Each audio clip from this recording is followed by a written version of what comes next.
아멘. 오늘은 세 번째 대강절입니다. 여러분의 마음속에 대강절을 통해서 주님의 기다림이 더 간절해지는 은혜가 있기를 원합니다. 오늘 설교 제목을 따라 보십시다. 희망 그리고 기다림. 이 성탄절의 이 대강절 기간은 이 기다림이라는 의미를 가지고 있습니다. 2005년에 영국 캠브리지 트리니티 칼리지에 편지가 한 통 배달되었는데 이 56년 만에 늦게 편지가 한 통 배달되었습니다. 1950년 3월 3일자 소인 찍힌 이 편지에는 이런 내용이 적혀져 있다고 합니다. 조지, 다음 주말 몬티네에서 만나요. 오후 2시에 어때요? 사랑하는 고엔이, 이렇게 적었다고 합니다. 이 고엔이라는 사람이 아마 그 애인에게 애타는 마음을 가지고 편지를 쓴 것 같습니다. 다음 주말 2시에 만나자고. 아마 답신을 기다리고 있었을 거예요. 그런데 이 배달 사고가 난 것입니다. 배달 사고가 나서 만나지 못한 거죠. 이 편지를 얼마나 답장을 기다렸을까요? 요즘 같으면 전화도 하고 카톡도 하고 아니면 문자도 보내고 해서 어떻게든지 확답을 받았을 것입니다. 이 편지에서 한 가지 느낄 수 있는 것은 뭐냐? 사랑입니다. 그리고 사랑하기에 기다리는 거죠. 한 가지 그 편지에 또 한 가지 볼 수 있는 것은 간절함입니다. 인생은 그 누군가가 이야기하기를 기다림으로부터 시작된다고 합니다. 기다림 없는 탄생이 없듯이 누군가를 만나기 위해서는 반드시 기다려야 됩니다. 기다림으로 생명도 탄생되고 기다림을 통해서 아름다운 만남도 이루어집니다. 그래서 시인들은 이 기다림을 아름다움으로 표현하기도 합니다. 시인들은 아름답게 표현하지만 가끔 저희 집에서는 이 기다림이 싸움이 될 때도 있습니다. 밖에 외출을 나가려고 하면 어떤 분이 치장하는 시간이 너무 많이 걸려서 기다리다가 제가 잠들어 버릴 때가 있어요. 그러다 보면 이 치장하신 분들이 다 치장하고 잠든 나를 또 기다릴 때가 있습니다. 깨어날 때까지. 그러다가 어쨌든 시간을 서로 놓치다가 둘이 네가 잘했니 내가 잘했니 싸울 때가 있다는 것입니다. 그러나 기다림이 없다면 그건 죽은 인생일 것입니다. 인생은 기다리면서 사는 것입니다. 치장하는 사람을 기다리나 잠자는 사람을 기다리든지 아니면 기다리는 것이죠. 기독교는 기다림의 종교입니다. 초림하는 예수 그리스도를 당시에 메시아를 기다렸던 이스라엘 민족들처럼 지금 우리는 다시 오실 재림하실 예수 그리스도를 기다리고 있습니다. 기다린다는 것은 다시 찾아올 거라는 약속을 기다리는 것입니다. 어떤 하나님이시냐? 찾아오시는 하나님을 기다리는 것입니다. 우리가 만날 그 하나님 따라하십시다. 찾아오시는 하나님. 이 대강절 기간 동안에 찾아오시는 그 하나님을 만나기를 소원합니다. 아빠만 없으면 반찬이 형편없는 집이 있었습니다. 아빠가 없으면 있는 반찬에 먹고 아빠만 있으면 반찬이 달라지는 거예요. 아들이 이것을 알아차리고 나서 어느 날 엄마에게 대들었습니다. 왜 사람을 차별하냐고. 그러자 그 엄마가 아들을 앉혀놓고 하는 말이 아들아, 너는 내가 낳은 아들이다. 너는 내가 낳았기 때문에 모든 걸 이해해 주지만 네 아빠는 내가 열심히 찾아서 데려다 키운 아들이라 잘 먹여야지 내 마음을 이해하지 못한단다. 다른 데 가가지고 그렇게 나쁜 소리를 하면 어떡하냐. 그래서 잘 먹이는 거야. 너가 이해해. 그렇게 이야기하더라는 것입니다. 저는 이 글을 읽으면서 나는 우리 집에서 찾아서 데려다 키운 아들인 것 같은데 이 상황이 그렇진 않은 거죠. 한 가지 깨달은 것은 내가 찾은 딸을 키우고 있다는 느낌이 듭니다. 1989년 아르메니아에서 대진이 일어났습니다. 3만 명이 죽었죠. 지진이 나자 어느 아버지가 아들을 구하기 위해서 초등학교로 달려갑니다. 아니나 다를까 모두 다 희망이 없다고 하면서 소방관도 경찰관들도 다 손을 놓고 있는 것입니다. 그 무너진 잔재를 보면서 이 아버지 한 분이 생각합니다. 자기 아들에게 약속했던 것이 기억나요. 아들아, 무슨 일이 있든지 내가 반드시 너와 함께 있을 것이다. 이 약속을 생각하고 이 아버지는 돌무더기를 파헤치기 시작합니다. 다른 사람들은 울면서 절망하고 늦었다고 좌절하고 있는데 이 아버지만 그렇게 시작한 거죠. 경찰관도 소방관도 그만하라고 합니다. 그러나 아버지는 결국 포기하지 않습니다. 거의 하루 반 동안 아무것도 먹지 않고 잠도 자지 않고 38시간을 계속해서 파내려가는데 아들의 목소리가 들려왔습니다. 아버지는 아들의 이름을 외칩니다. 아르만 하고 외치자 지진 초등학교 무너진 건물 밑에서 아빠 나 여기 있어요 하고 오는 소리가 들리더라는 것입니다. 그러면서 아들은 더 큰 소리로 외칩니다. 아빠, 내 친구들에게 우리 아빠가 우리를 구해주러 올 거라고 걱정하지 말라고 했어요. 나는 아빠의 약속을 믿었어요 하고 이렇게 이야기하더라는 것입니다. 아르반이 아버지의 약속을 믿고 기다리고 있었듯이 그 아르반의 아버지는 아들에게 한 약속을 지키기 위해서 최선을 다한 것입니다. 성탄은 예수님이 우리에게 이렇게 약속을 지키시는 절기입니다. 어떤 절기입니까? 우리를 구원하기 위해서 찾아오시겠다고 한 것입니다. 예수님이 우리에게 구원하기 위해서 찾아오실 수밖에 없느냐? 인간은 죄와 사망에 갇혀서 도저히 이 죄와 사망을 벗어날 수 없는 그런 상황에 놓여져 있기 때문입니다. 사망 가운데 있기에 희망이 없는 존재입니다. 하나님이 건져주시지 아니하면 건짐을 받을 수 없는 그런 상황입니다. 구약에 많은 사람들이 약속을 받았는데 살아생전에 이 약속을 받은 한 노인이 있었습니다.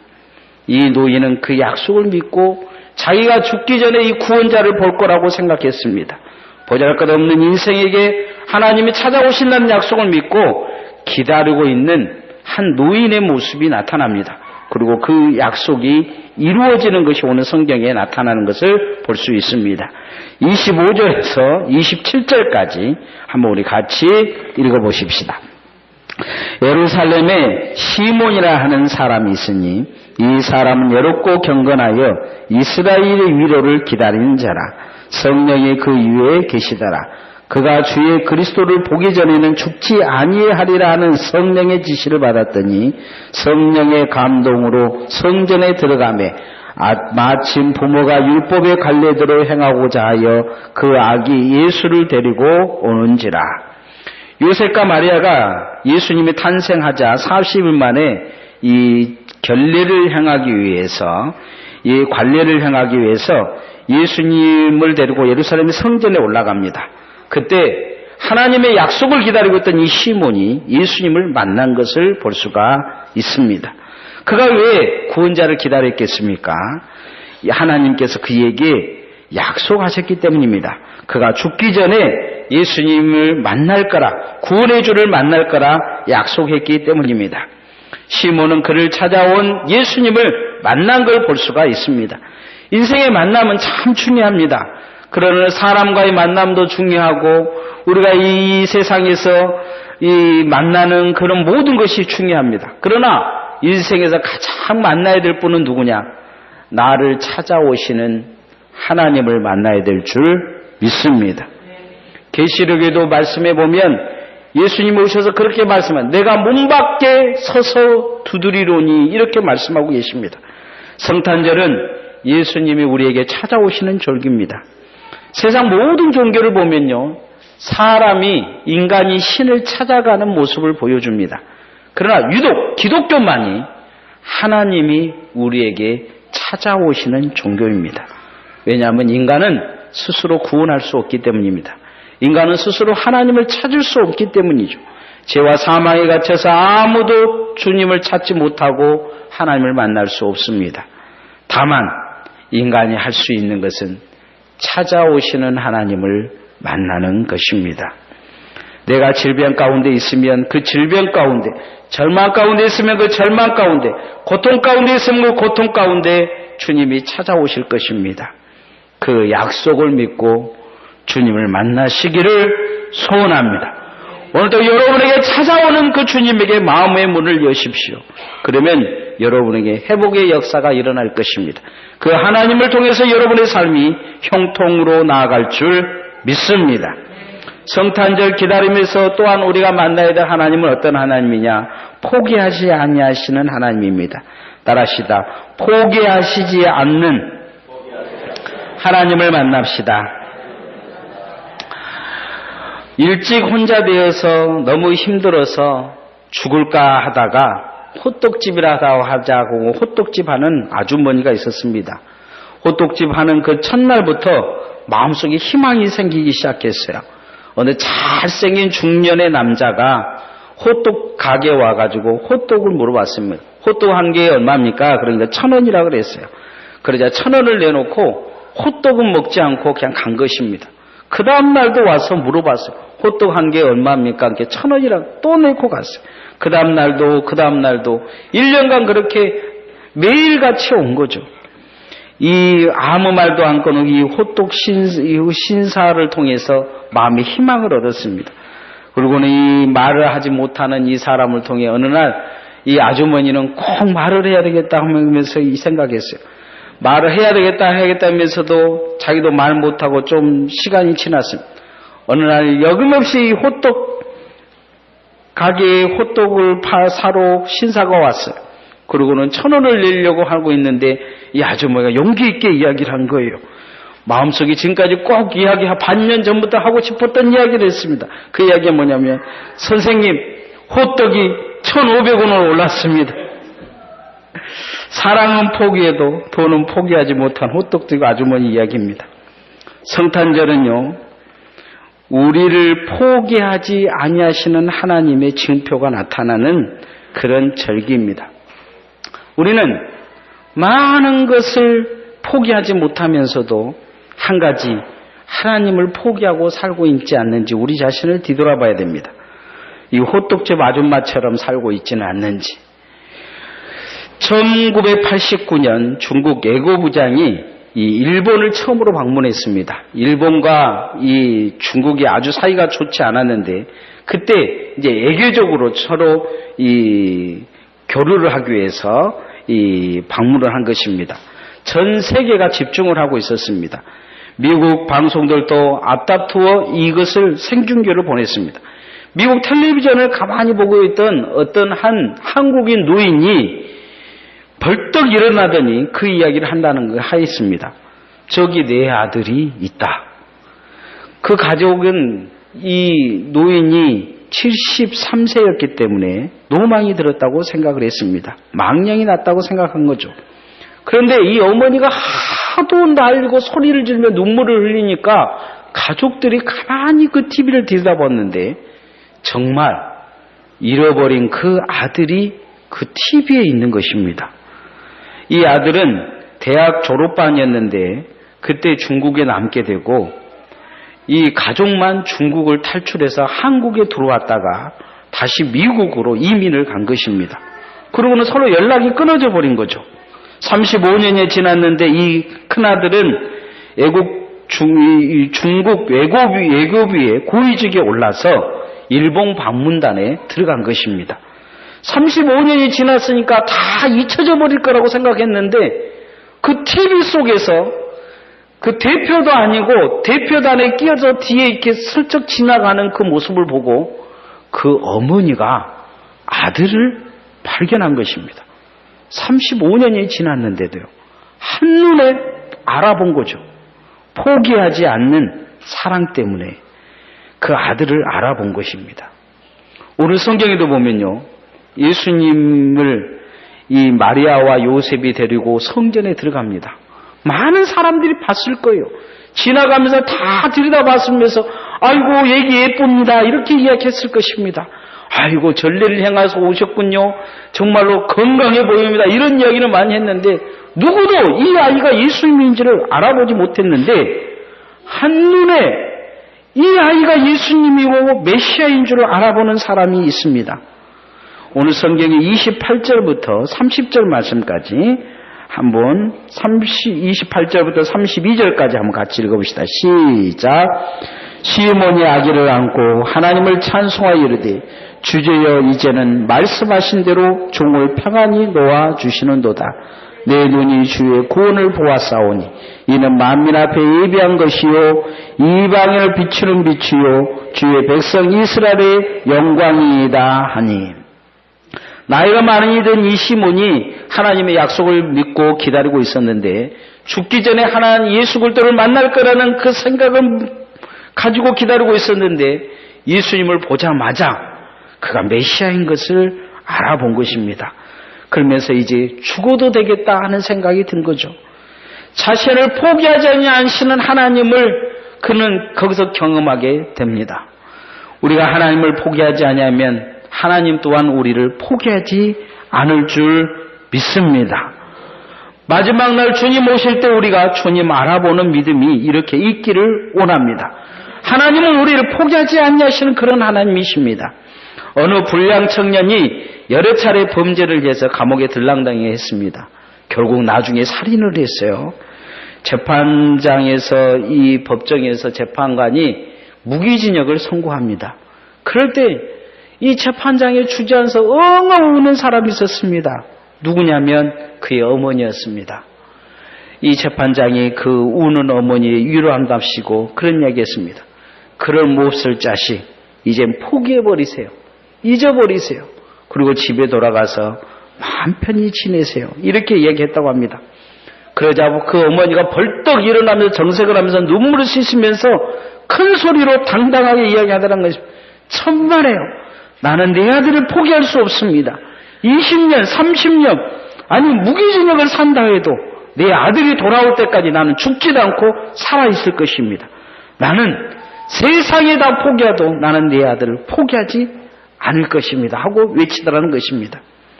세상 사람들에게는 죽일 사람이요 방탕한 자식이라고 하지만 그의 어머니에게는 아들이었던 것입니다. 우리 또한 하나님이 보시기에는 세상이 보기에는 죄인이요 보잘것없는 거지만 하나님이 보시기에는 사랑하는 아들들이요 딸이요 구원받을 백성이라는 것입니다. 왜 시몬에게 예수 그리스도가 오시겠습니까?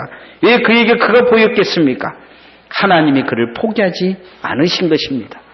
오늘도 주님은 우리를 포기하지 아니하시고 우리에게 찾아오고 계십니다. 우리를 포기하지 아니하신 그 하나님을 만나볼 수 있기를 소원합니다. 혹 우리는 그렇게 하나님을 포기하고 살고 있지는 않습니까?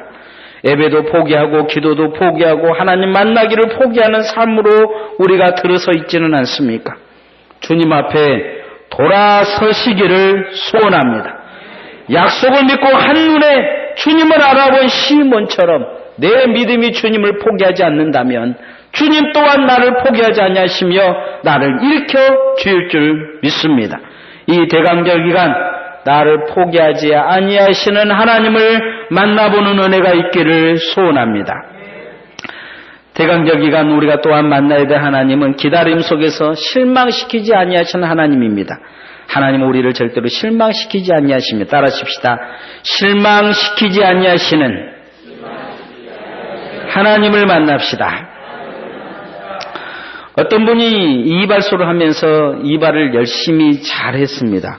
그런데 갑자기 이발을 끝내고 나서 이 뜨거운 수건을 그 손님 얼굴에다 얹어놓은 것입니다. 갑자기 놀래가지고 손님이 외쳤어요.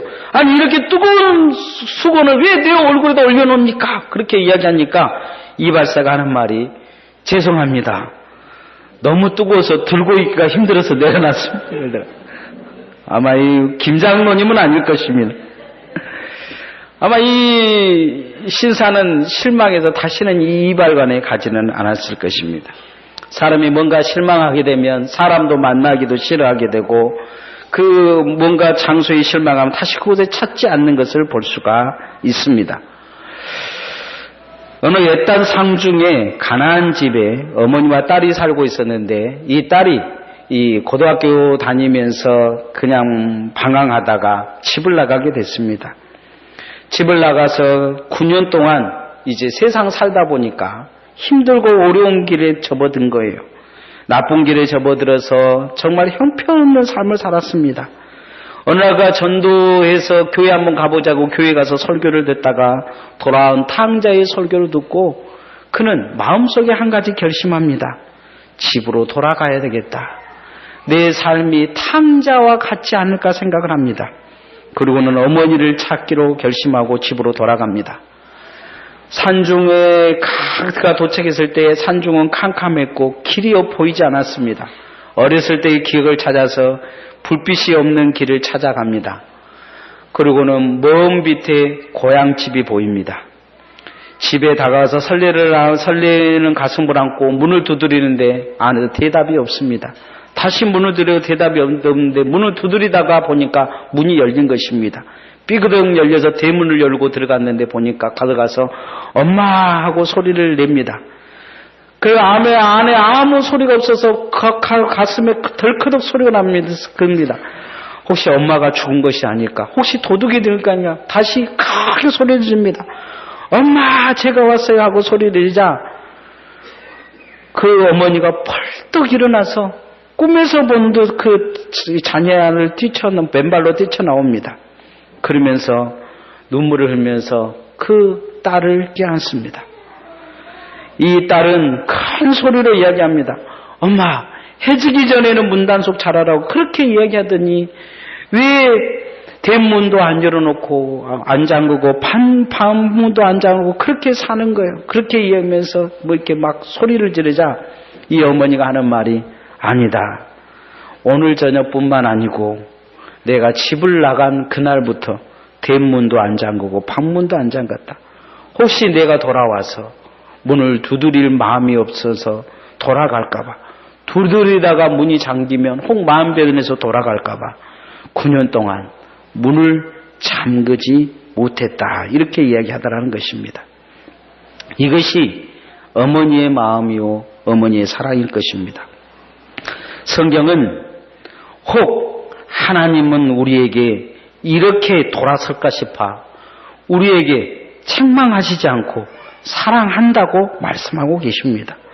이런 마음을 성경에서 볼 수 있는 것이 바로 오늘 성경 본문에 나와 있습니다. 시몬이 예수님을 만났을 때 두 번째로 성경에서 예수님을 만난 사람이 있습니다. 그 사람은 누구냐? 안나 선지자입니다. 36절에서 38절 말씀을 한번 같이 읽어보십시다. 시작.